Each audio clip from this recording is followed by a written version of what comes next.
Thomas Hampson, welcome back to the Digital Concert Hall. Thanks. We're upstairs in the video studio of the Digital Concert Hall, and I believe you were up here just a few weeks ago when you were singing with us. Yeah. What did you experience up here? I came up for the last performance, the last Strauss piece, the orchestra piece, which you were filming. In fact, I believe it was live sending.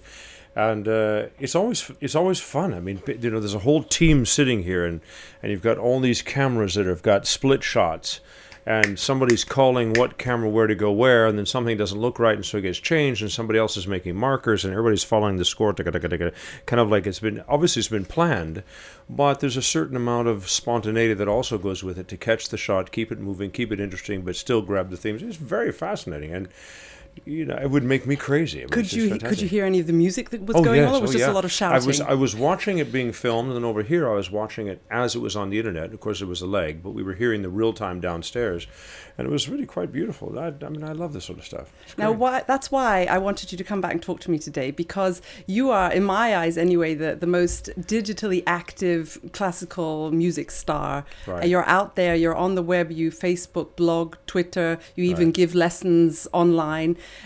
Was there a point in your career that you decided that you had to put yourself more out there? How did it evolve, or was it just a natural progression? I died in a car wreck about 10 years ago. I see. And so I made a holograph of myself, and in fact, I'm just a digital representation of what I used to be.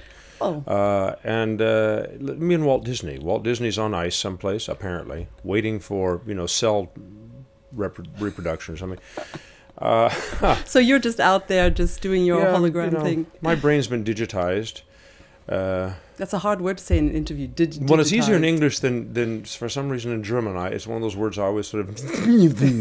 That's true. It took me 17 years to learn individuum. Because that just seemed a very uncomfortable word, but I love it so much. So digitization. Certainly, it's a natural outgrowth of two things for me. For one thing, I've always been a gadget kid. I've had built models and Lincoln Logs and Lego and all that, and then chemistry sets, and not that I was any good at that. But the computer thing, once it hit me, kind of made a lot of sense. I didn't do DOS. I didn't do the early days. My first computer was a Macintosh, the first Macintosh PowerBook. 70 megabytes of hard drive. Up to date. But I've made an awful lot of records, so I've been around the recording industry a lot for a long time, most of my career, and I think there's a lot of worthwhileness in all of this stuff, whatever manifestation, and I think we've come truly to a new plateau that's very interesting and very useful in its quality. But to me, all of multimedia has been about ingratiating or driving a public into the public performance. There is nothing that can replace the personal experience of music, and nor should it be. And I don't. A lot of people think it's a competition. It isn't. But on the other hand, we're now in a media world, and certainly with the breakthrough of the digital language, which I remember the DDMs of LPs. That was pretty astonishing stuff. And the man I was doing most of my recording with at Teldec at the time, Martin Fouquet, who is a ehemalige Cellist here in the Berliner Philharmoniker, was my sound producer, and he was on the backside, cutting edge, behind the scenes development of this. So this digitization process that then opened up the archives and then keeps making more things possible for more people to have more avenues into what we do. This is what to me is very exciting. It doesn't replace it. You can't. You can teach on the net, but that's not teaching. You can have concerts on the net, but that's not a concert. That's also a concert. So when you teach on the net, you've done these web classes from the Manhattan School of Music. You have the students there with you, but you're broadcasting it out live. Do you also teach long distance, like via Skype or something like that? Well, yeah, not Skype. We use a particular program built by Polycom, which is very sophisticated, called Music Node, and we're encouraging them to keep R&D very healthy on it, because it has a tremendous potential. It's more like Cisco Web Presence, than Skype. It's a very clear protocol, and it has a very strong what do we call that, algorithm that literally makes over a dedicated line with dedicated servers a much more intensive live one-on-one experience. And there's a studio in Manhattan School of Music. Well, there's a couple of them, but there's one that's specifically for this kind of teaching that's dedicated to that. So then I carry a command module, as it were, a CMA, on a PC, unfortunately. They've just made one now to go on the Mac, thank you very much. The point is, I think just teaching on Skype, and I know some people do, you can check in, you can hear it. What I found, there's two programs I've done. You mentioned the one. One, I have done public classes in Manhattan with, say, Curtis in Philadelphia, and we're in real time on reverse camera. So I taught 2 students in Manhattan for them in Philadelphia. Has anyone done this before?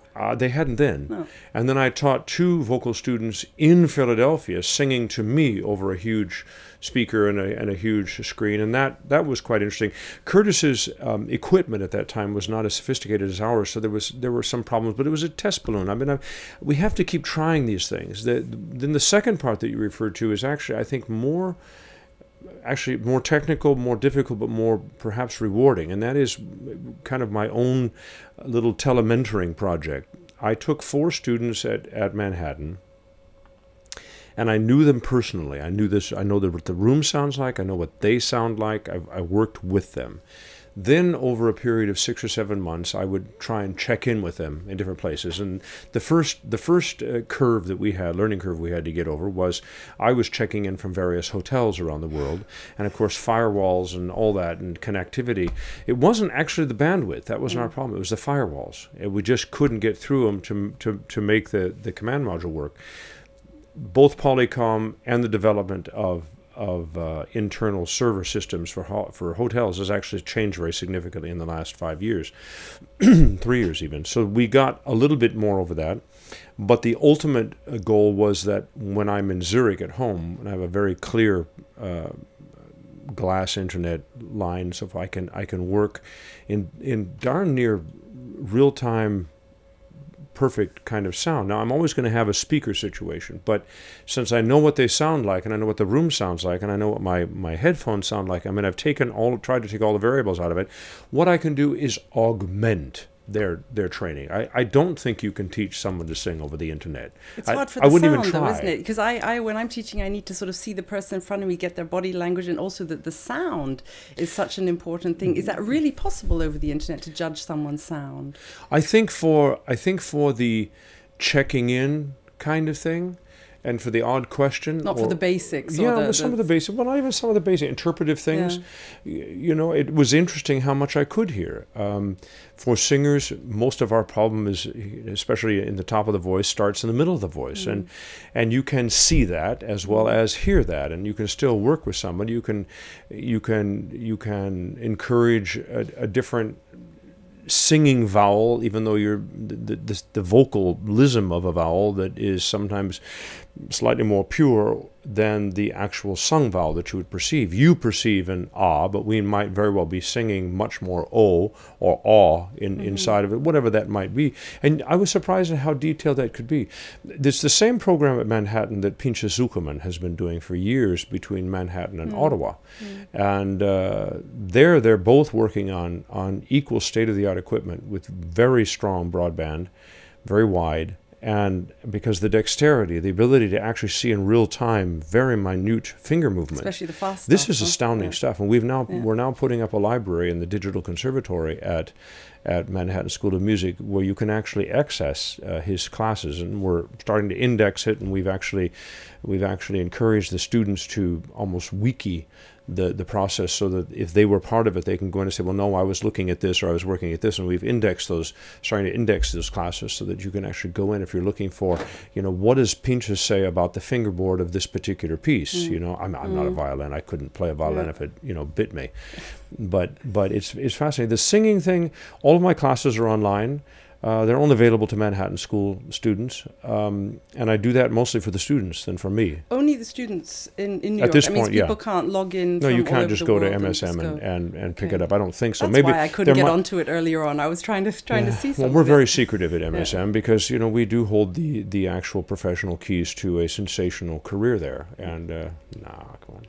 No, I tell you what, I did some classes at Heidelberg as well, and they were much more primitive in their filming and so forth. And I said, we need to put these up on a server. So they just dumped this whole week of classes up on YouTube and sent me a link. Fortunately, they sent it to me first, and I said, shut it down. You know, I don't think anybody at the age of 19 or 21 should be held accountable in 10 years for what they did in a class. You know? YouTube is quite a dangerous thing. I mean, it's wonderful for a lot of things, but the potential for humiliation is huge out there. I mean, when you were here, I saw a little clip on YouTube. Someone had filmed you and Renee Fleming coming out on stage, taking your bows and going back off again, and they put it on YouTube. You can't sneeze without someone filming. I did Elijah in Leipzig about a couple of years ago for the Mendelssohn Festival with Kurt Masur. Big honor and wonderful thing, and I loved it.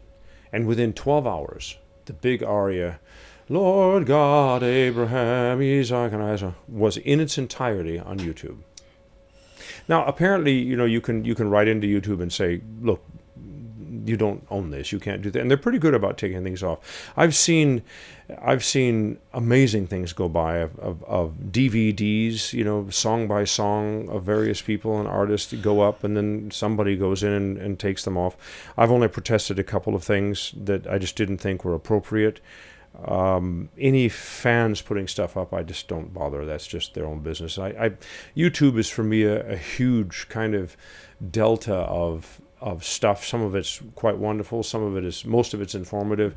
I think anybody who holds anything digitally, professionally, artistically accountable on YouTube, that issue is theirs and not mine. They don't get it in the first place, so what the hell difference does it make? Let them look at it.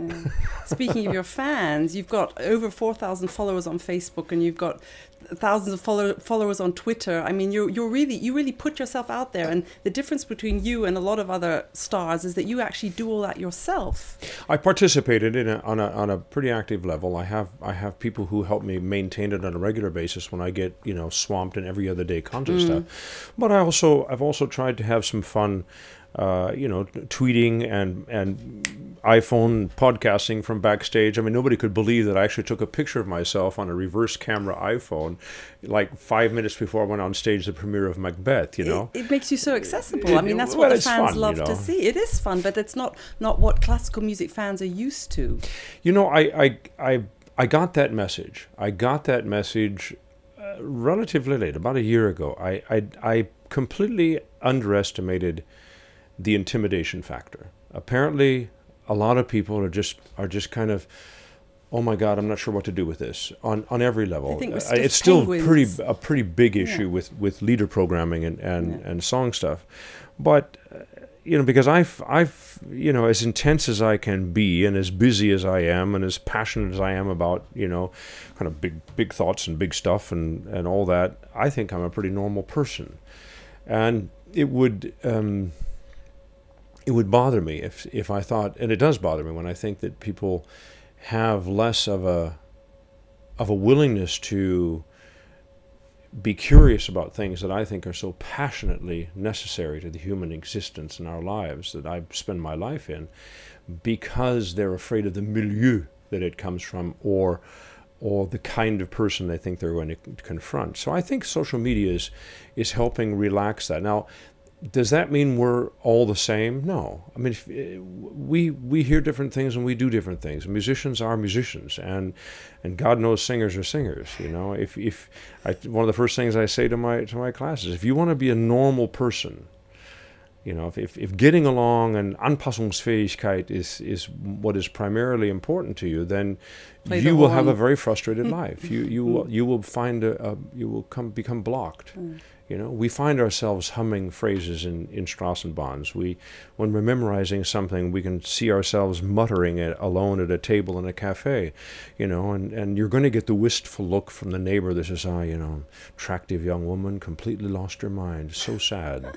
You know, you just can't, you know. Do you think there's a possibility that singers or classical music stars of the future or even now could be the interest in them is growing like it is in pop stars? I mean, it is turning, people are more interested in what you're doing as people and not only as musicians and personalities. Yeah, and I think that's a double-edged sword. I'm not particularly preoccupied with that. None of what I do is really about making more celebrity. The numbers I have 4,000 something. Facebook, I know that a couple of other colleagues have many more, and some have, rocket ship numbers and that sort of thing.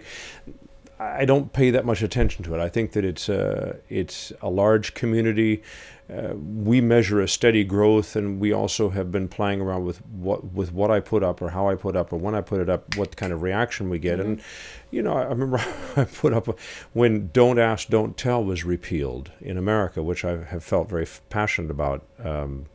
The gays serving in the military, and they finally passed this legislation. I just quietly tweeted or Facebooked a newspaper article I'd read, Herald Tribune or something like that, and made a comment. It's about time, and the Great Society does right things once in a while, and thank God that politics. And that was it. And there were sort of a handful of likes and one comment. Then I put a picture up of my granddaughter. Yes, I have a granddaughter. You have a granddaughter. Who's a year and a half old, in an adorable sunflower outfit, and I said, I'm not sure I ever introduced this, wonderful thing. Isn't she adorable? And it was a kind of relay between my daughter and I that I went ahead and flipped over to the Facebook. Well, 130 comments and 400 likes later, inside of 24 hours, it was very clear to me that Facebook for me is a place for a larger conversation. But what does it do to the music? It's obviously well, a music. personal thing as well, do use it. That's the personal. I use Facebook and Twitter predominantly to keep the continual dialogue of what I'm doing and why I'm doing it at a particular time, because my repertoire is very wide, and I wanted people to share the Mahler year as much as possible. But I'm kind of going from one thing to the other, and that's a lot of fun. And I've always carried a web presence. I was one of the first people to have a pretty expansive website, because I wanted to have a place where thomashampson.com is, if it's there, it came from my desk, and it's true. The dates are correct, the people are correct, the circumstances are correct. And I'm very religious about that. It's a fabulous website. It's in the family, isn't it? It's in the family, designed by my stepdaughter, who is a professional web designer, and it's incredible. You can spend weeks on it. Her vita is kind of a who's who of classical musicians right now, but she's very beautiful design. The depth of the website I'm very proud of, because we've been building that for 15 years. And I put all my programs up there, and all the translations and articles that I've read or been written about me. And do you do that?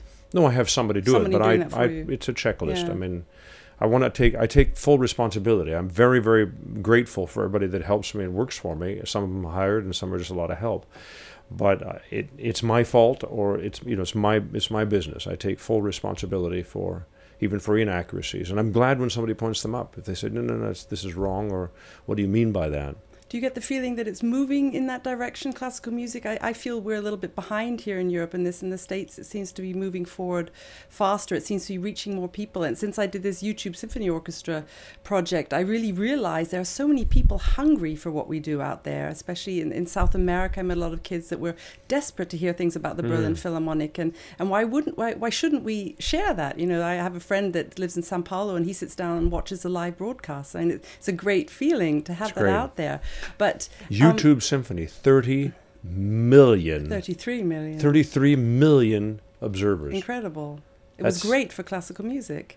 Well, I think it is. And we started to talk about this earlier. I think it is a double-edged sword. There's no question that for me the altruistic side of it is this opening of the community, the accessibility points, and even my particular passion from day one in web presence, internet, social media, is that any spark of any kind of curiosity, that anybody that's been around anything that I have done or do, I want to help them connect the next dot. I think life is all about connecting dots. I don't believe in unique and singular events. I don't think that that's how the world evolves. I don't think that great discoveries, most of them are just astounding realizations of innovation, you know, by very brilliant people. But, you know, Einstein's written about that process, I think, as beautiful as anybody. He's also one of the most romantic writers that I've ever read. This man just had such fantasy and belief and just beautiful writing about the creative process. But I think the point is to allow people to address themselves. And one of the reasons I am so fond of the German culture, which I truly am. I am a Germanophile. There's no question about that. There is a word in German culture that is not translatable in our language. Neither yours nor mine. Two completely different languages, I hasten not completely. Just in intent. And that's Bildung. You know, I just love this Begriff, Bildung. You know, that... How would you translate it? You know more tomorrow than you know today. And because of that, you lead a richer life. And sometimes it's incredibly entertaining. All of the time, it has a profound expanding of your own realization of why you are and where you are. It's something more fundamental as a right than education.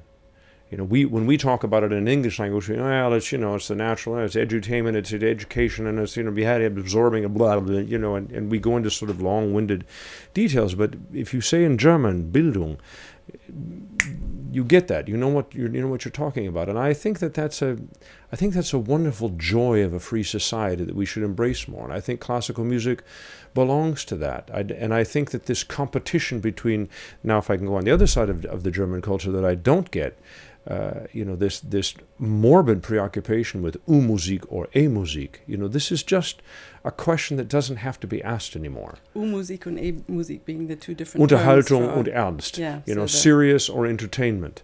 You know, clearly Lenny had it spot on and said, no, there's good music and there's bad music. Okay, that's also slightly simplistic, but at least it opens up the discussion. But whatever the point, without getting into that, the point is, I think that the possession of classical music is a personal and necessary and rightful ownership for everyone. And whether you sit there and say, oh, well, that person only got 10% of what is going on, for that person, it's their 100%. And if that person likes that 10%, if they get that, they're going to want to expand that. And that's what I want to be there for. I want to make sure that there's dots that can be connected. And I think we have more opportunities at a very high level. There's certainly going to be some celebrity to it. There's certainly going to be some level that says, well, if that's what I think it is, then that's what I think it is. And that we know that's not true. I think we have to be very careful that what we as professionals, and that's what I like so much about the Digital Concert Hall project, is it's the highest quality, the purest of fact, the most disciplined of detail, and yet it's there for everybody.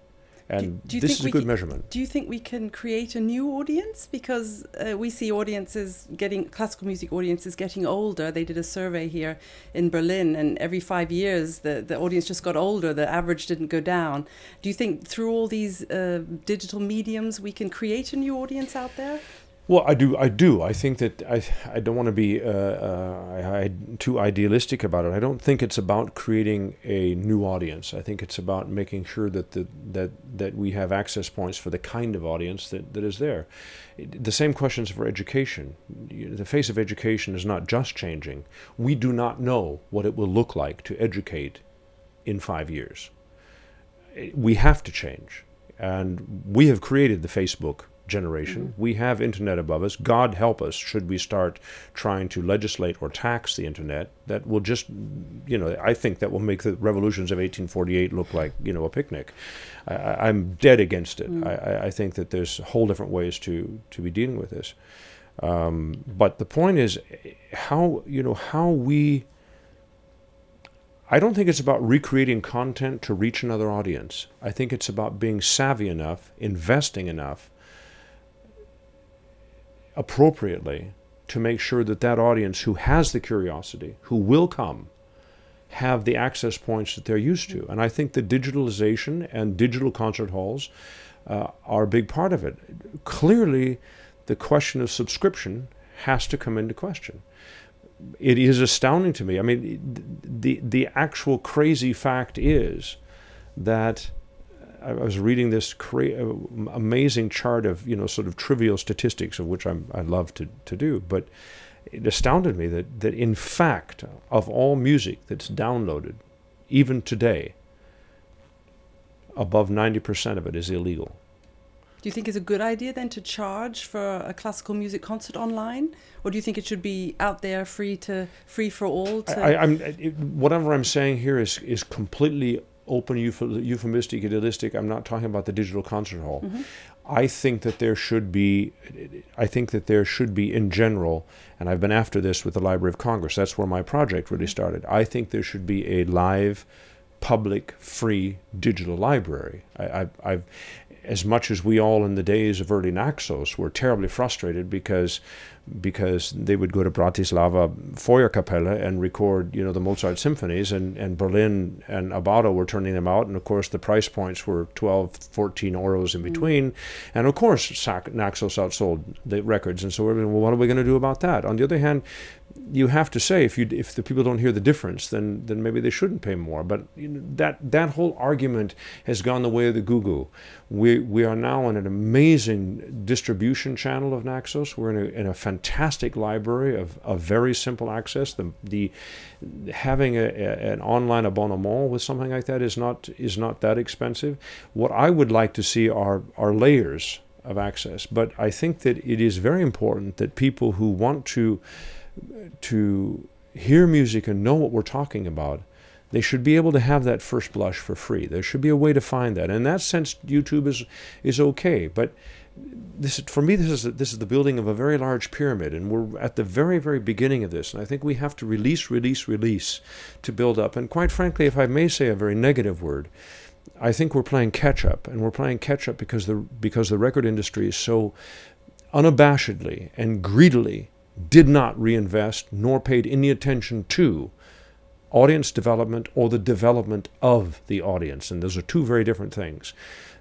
Just figuring out another kind of repertoire that may seduce people into buying another record, or somebody else have naked carrying a cello or whatever other damn thing because somebody might get that, or coming up with another color design because people when they walk by look at orange instead of blue, is just bullshit. That is not. That's just wrong. And the great idealism that built the recording industry, they just lost it. They just pitched it out. And when those guys died in the 60s and 70s, there was nobody there to pick it up. A handful. But then they got trapped in corporate. And corporate, and you have to admit, all of the big haranguing about the classical music industry and whether they sell and whether there's a legitimacy and whether people think about it, practically all of the statistics that people will roll out are sales statistics. Well, clearly, the paradigm that we sell music has broken down, and we better figure that out. And download's a good thing, but clearly that's also not completely working. But isn't it interesting that you have this vast number of downloads, even in classical music, and 90% of it's illegal, but they still want it?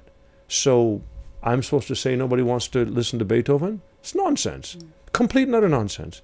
The biggest project that Philadelphia did, when they gave away all those Eschenbach Beethoven symphonies, their servers went nuts. They couldn't keep up with the people wanting to quickly download, these symphonies. So I don't think it's about a misconnect to the content. I think it's about reinventing, rethinking, risking access points for people to be able to get to it. Download is exciting because you think of it, you want it, you push the button, it comes, and you're there. In Germany, that middle section that says you think about it, you want it, you give the credit card number, then you get it. Hasn't quite established itself like it has in America. I think it will come. But this is absolutely fantastic, because this is what we were hoping you would come and talk to us about. And this is really food for thought, especially for us in Europe. I absolutely agree that I think we need to look very closely at the options of how to make music accessible. I mean, Simon Rattle said in an interview once, he said, classical music is a necessity, not a luxury. And this is sort of what you're saying. I would even go farther. I think it's a right. You know, I've right. often said if you feel like arts and humanities are something you have to get into, I have somebody stole them from you in the first place. This is the diary of our lives as human beings, pure and simple. And classical music is no less a fundamental real story of who anybody is walking down the street than Madonna. It's just nonsense. It's a different language. They're not in competition. I think they augment one another.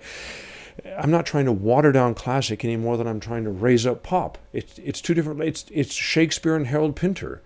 They belong together. It's not a problem. I watch CNN and I go to the theater. I mean, I just don't understand why classical music is held responsible for such phenomenal conundrums of taste and education.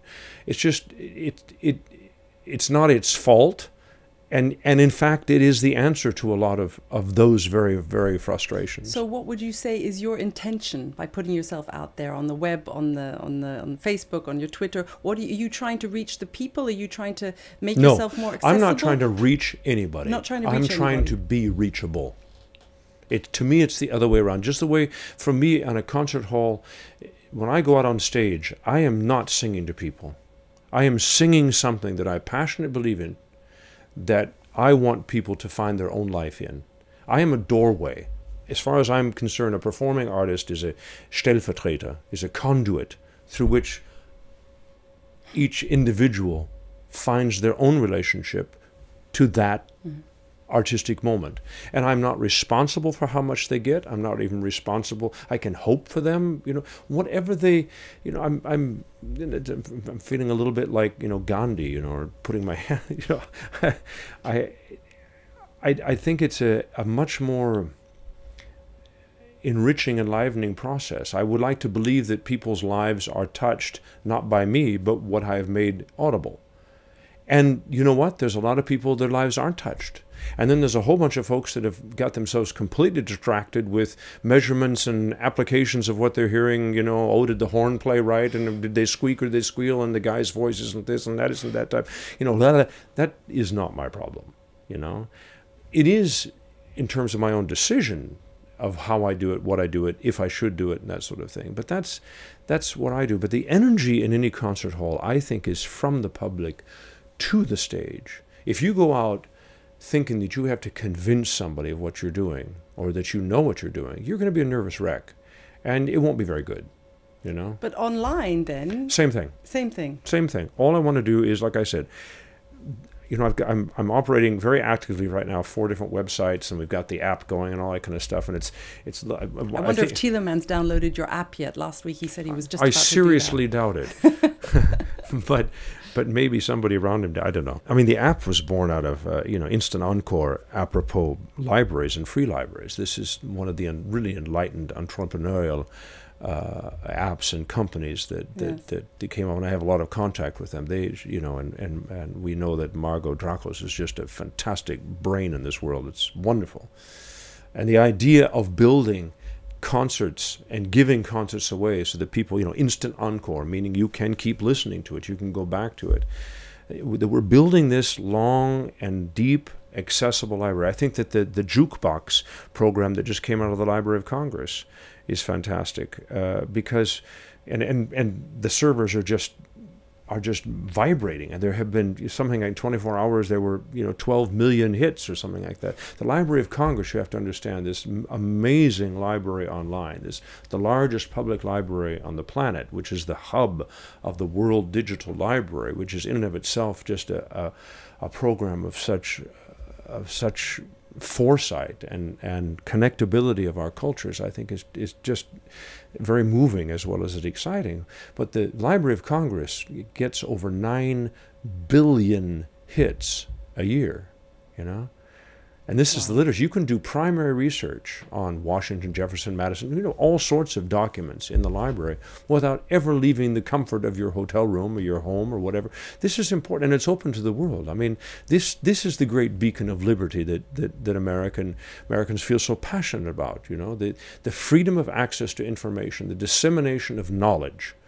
is a heartbeat of the American ideal, and working with that institution is very powerful. And they asked me to sort of work with them some years ago about the music division, and it's a little bit of archaic thing. And so we've been trying slowly but surely, and that is one of the problems with the libraries. It does seem to work on a glacial time clock rather than, but it is also the home of copyright. So everything has to be checked, 5 times backwards before I can really go online. But my first thing is, I'll do anything you want as long as you promise me that everything that's in the public domain we get up online. I think the concert repertoire would get wider again if, when was the last time you heard about John Alden Carpenter? To be honest, name rings a bell. It rings a bell. This was one of our important symphonists in the early 20th century. And there's a handful of things that I think are important. Does that mean that it should replace Brahms? No, but why do we always have to talk like that? So I think that there's just all sorts of tangential relations. We've had a very meandering conversation because one thing goes to the other, goes to the other, goes to the other. But that's the whole secret of it. And it's releasing that energy that I think that is so exciting. And in education, we have to find that too. We have to find a way to protect the integrity of the information, the integrity of the information that builds knowledge, that allows the student to ingratiate their own curiosity and yet stay within the bounds of truth. That's not easy. That's a big mouthful. But I firmly believe in teaching people how to swim. I don't think damming the ocean is a very good idea, ever. Wow. That's really been the most incredible half hour. I've learned so much just talking to you. We could go on for hours. Oh yeah, I'm all plugged in. Could go on for hours. And another thing! You just have to come back because there's just so much we can all learn from you. You're an example to us all. Not only do you put your voice, you sing so beautifully for us, but you're accessible, and I love that about you. It's really great. You have started a wonderful project here, and like I said, I think we're on the bottom layer. We have to band together, and those of us that like to talk about it, like you and me and a whole bunch of other folks, we just have to keep encouraging people that this is a new way to access. Well, thank you so much for your time. Great. And we've just prepared a little screenshot. I've been learning how to use this, how fun. this pad. And I asked what happens if you press this, and apparently if you press the number 8... It's a picture from your last concert. It was the most incredible concert. I tell you what, that moment is you don't always have such beautiful colleagues, and it is so easy. Every time I sing something with Renee, I have some kind of relationship of love to her, either one I can't have or one I can have. And now that we're both mature, I'm slightly older than her, that Arabella moment of this rather egotistical hulk of a guy from the country who just completely falls in love with this girl because he sees her picture, and that moment where she actually, after the duet, turns to him, and when she starts singing about "I'll be in your house," well, that's fine. Then she says, "And my grave will be your grave." I mean, I have to pay attention, and then of course Renee turns around with these huge, wonderful eyes and says, in her acting as well, Arabella. Oh my God! I had tears in my eyes. Oh, they were rolling. It was a wonderful moment. I love it. So come back soon. Please come back soon. That's a nice Sing for it's a lovely screenshot. And I believe it was on your Twitter page. Yes, somebody sent us that. I think Kate Tudor. I didn't put it up. I have many more than that. Beautiful one. So come back soon, sing some more for us, and we'd love to talk to you again, and we will continue our quest Great. with classical music in the digital world. Thank you so much. Great. Thank you.